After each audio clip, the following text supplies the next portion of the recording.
Carlos Alcaraz is officially the baby GOAT after claiming his third major title at Roland Garros on Sunday.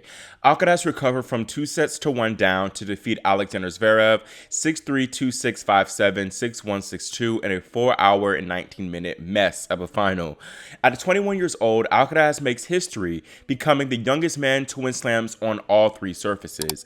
The Spaniard is also the first man since Stanislav Wawrinka to win his first three majors within the stretch of 3 years. Alcaraz is now the new world number 2 as well, dropping Novak Djokovic down to number 3. Hey, I'm Christian Bassnight and welcome to Christian's Court, where I cover tennis from all angles.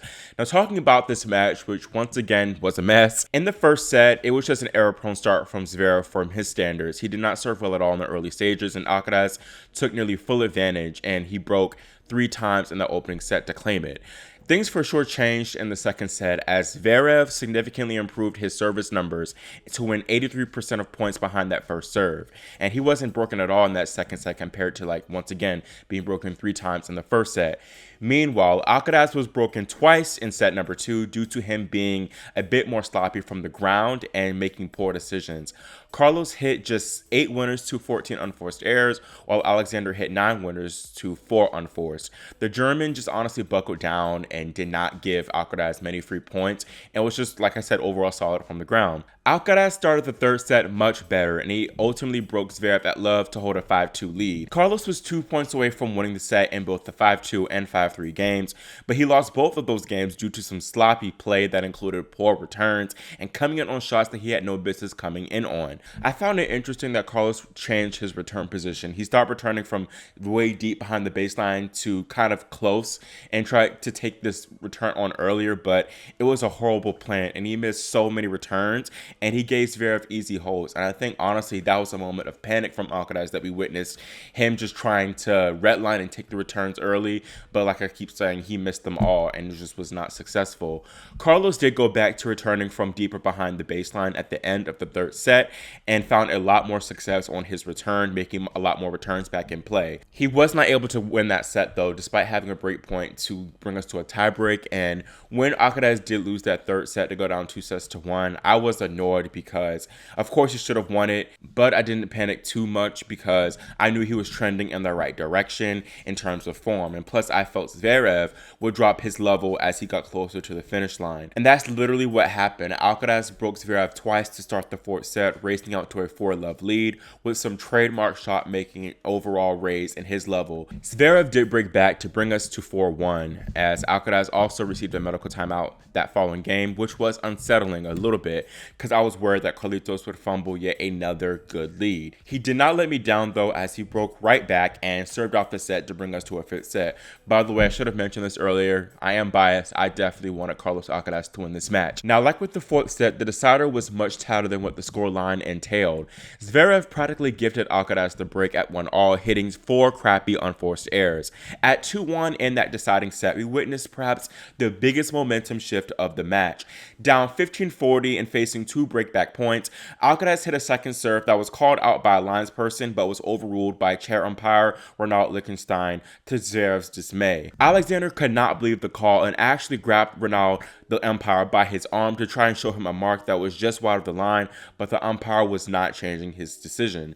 Zverev kept saying "no way" and stood in disbelief before ultimately replaying the point. First of all, I do not like how Zverev grabbed the umpire like that. It's not the first time this tournament that he's grabbed a chair umpire by the arm, and clearly he has a problem with keeping his hands to himself.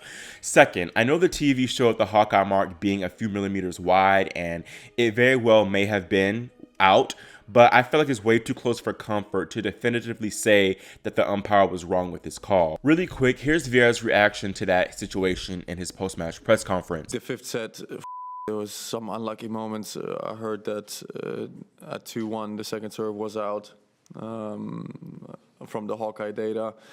I saw that, so I break back there. I have break chances. Then in the next service game, a fifth set can go the other way, but it is what it is. Look, he played fantastic. He played better than me the fourth and fifth set. Sure, the call could have changed the trajectory of the match, but I don't think it would have changed the overall outcome of Alcaraz winning it. Zverev had 4 break points in that 2-1 game, and he didn't convert a single one. He wanted that match to be given to him with passive play rather than actually bossing up and taking it from Alcaraz. I also think Alcaraz was potentially robbed a little bit more, as at 4-2 in that fifth set, Zverev hit a serve initially called out by the linesperson, but the umpire corrected it to in. According to Hawkeye, Zverev's serve was indeed out. The difference though with this one is that Carlos won the point when they replayed it. It is important to remember that there is a reason why Hawkeye isn't fully implemented on the clay. First of all, Hawkeye is not 100% perfect. There is a margin of error, and that margin of error is even greater on the clay. It can make mistakes that are amplified on this clay surface. I definitely am against bashing the umpire for this decision because once again, the call was so tight, and then like I keep saying, with a close call like that and with the error of margin you have to consider with Hawkeye and this being on clay, the ball very much could have been in. We should not just take that Hawkeye TV replay as 100% certain. In addition to the greater margin of error potentially with clay, there are reasons why Hawkeye is not implemented on the surface. One of them being that there are issues with how often the Hawkeye system needs to be recalibrated on clay compared to hard court and grass courts. Now, the Madrid Open Clay 1000 did have Hawkeye this year, and from a viewer's perspective, it was nice and did make things go on easier and much more smoothly. This has been a hotly debated topic that will only worsen as technology further takes over the game. 2020 saw the introduction of Hawkeye Live, which has taken human linespeople and umpires out of the equation on these sorts of things, as they just take the Hawkeye system and make the electronic line calls using automated voices.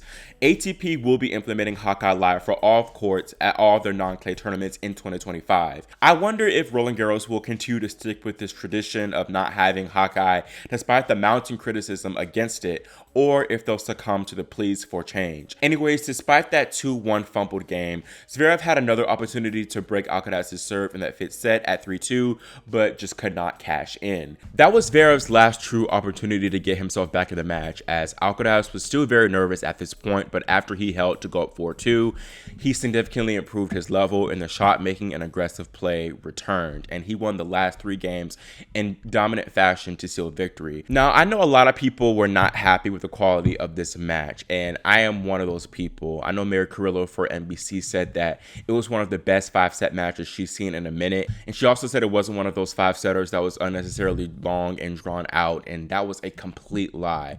The level of tennis, especially for the first 3.5 sets, was poor from both guys. It's just very error prone. The tennis I witnessed just wasn't good. Alcaraz definitely wasn't on his game. Zverev was weak from his ground stroke. So maybe that was normal from Zverev, but I don't think he definitely didn't play his best tennis, of course. I said in my match preview that their previous matches, Alcaraz and Zverev's, were mid, but I felt that this one would be different and we would be treated to a 5-setter thriller.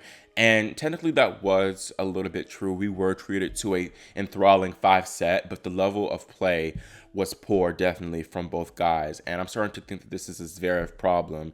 And I feel like he is definitely one that brings the worst out of his opponents, and Alcaraz is definitely no exception.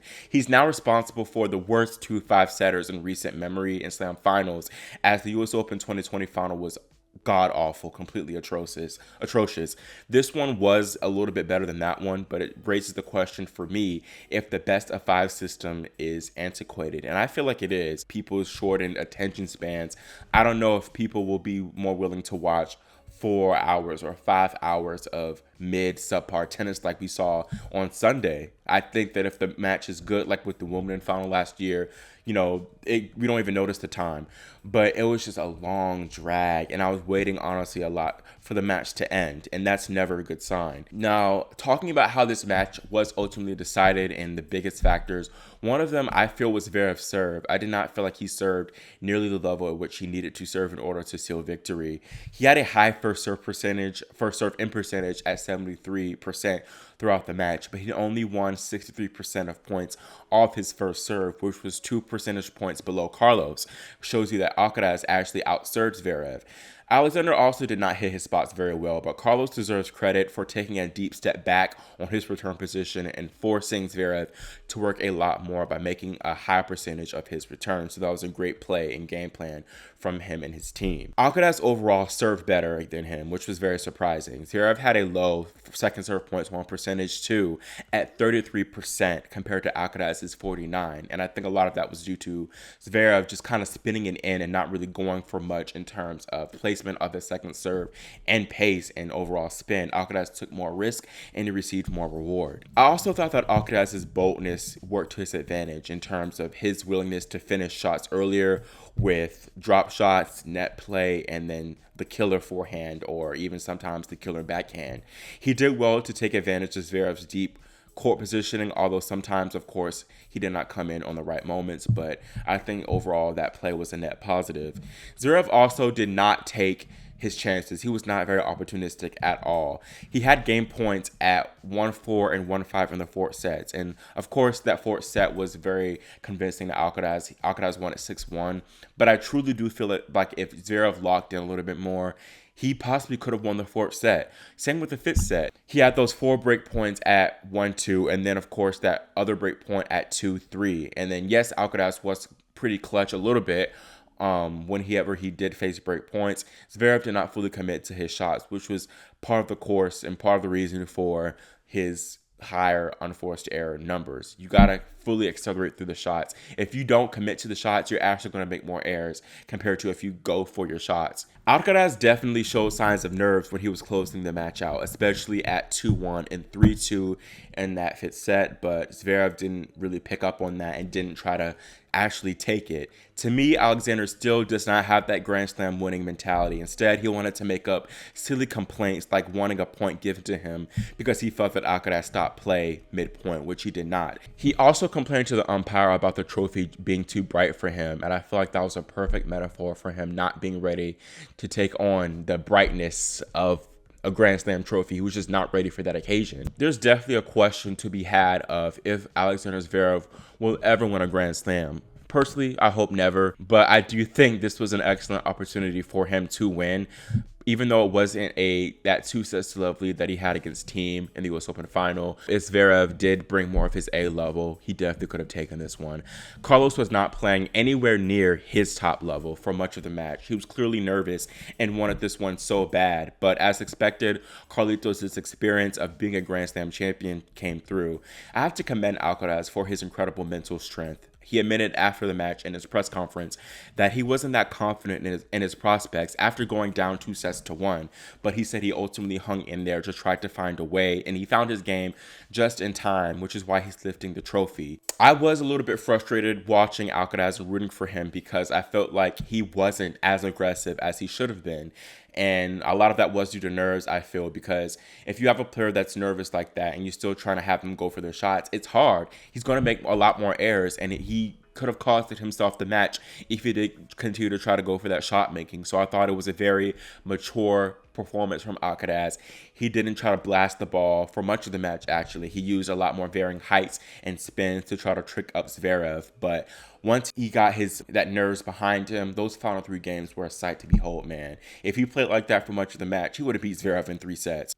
The same can be said with Stefanos Tsitsipas and Casper Ruud, who also are Roland Garros runner-ups.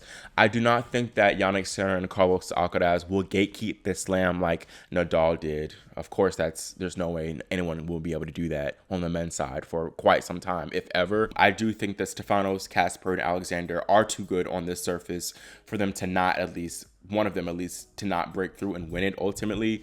But they definitely need to keep improving because I do not think that Jannik and Carlos have reached their peaks yet, and they will be the 2 top dogs on tour for the next 5-10 years perhaps. I cannot stress enough how much of an incredible feat this is for Carlos. It was not looking good for him at the start of the clay season. He missed 3 of his 4 regular clay tune-up events in Monte Carlo, Barcelona, Rome due to that forearm injury, and he did not have a strong start overall to the season compared to last year, and a lot of people wrote him off after Melbourne, after Miami, and after Madrid, but not me. I knew that he would find his form eventually, and I actually called that he would win Roland Garros in Madrid months before he actually did the thing. So I am kind of mad though that I did not make an official men's preview video as I would have had proof of my excellent edgy pick, but I still went 2 for 2 in picking both Iga and Carlos to win this tournament. As the title suggests, Alcaraz for me is definitely the baby GOAT. He surpassed Nadal, Federer, and Djokovic at this age in terms of accomplishments, as of course he's the youngest one to win 3 majors on 3 different surfaces, proving that he can do it all. He could very well achieve the career slam in the 2025 Australian Open, and he would still be 21 years old, which is insane. He'd make history yet again for being the youngest one to do that, to win the career slam, and I think he still has a chance of it if he wins in 26 or 27 that Australian Open. Now, looking specifically at his run to the title, it was incredible. He beat some big heavy hitters. He beat Korda, he beat Felix Auger-Aliassime, he beat Tsitsipas, he beat Sinner, and he beat Zverev. Like, what a run to the title. It was not easy at all for him, especially now looking at Zverev. He was one of the biggest title favorites coming into this tournament, winning Rome. Tsitsipas won Monte Carlo. Sinner, reigning world number 1 now. It's Monday now, so he's number 1 now. Felix Auger-Aliassime, Madrid finalist. Korda, good player. But yeah, no shade to Sebastian Korda. I didn't mean to be shady, but it just shows you, like, that's incredible to come in here, barely any match reps, to do that, to dismantle opponents like that. He didn't dismantle all of his opponents, of course, we saw with the semifinal and final, but still to beat those high quality opponents, playing 20 hours of tennis basically. I just got to give it a round of applause to Alcaraz. I think he can perhaps become the new prince of Roland Garros. He's not going to ever become the king of Roland Garros. I think he would never match Nadal's 14 Grand Slams, but I think maybe he can at least shoot for 5 and become the prince at least this decade. I said it when he won the U.S. Open. I said it when he won Wimbledon last year. He can definitely win 10 plus slams, 15 slams for sure. So I just can't wait for what he has in store for us. He entertains us every single time, and I'm proud to call myself a fan of his. So once again, congratulations, Carlitos, on an incredible 3rd Grand Slam title. That's all for this men's final recap, and let me know in the comments if you feel that Alcaraz will indeed become the youngest ever man to complete the career slam. Also, do you feel like that umpire mistake would have changed the outcome of this match in Zverev's favor? Make sure you subscribe too and click the notification bell so you're notified whenever I post my grass season updates. Thanks so much for watching, and I'll see y'all next time here on Christian's Court.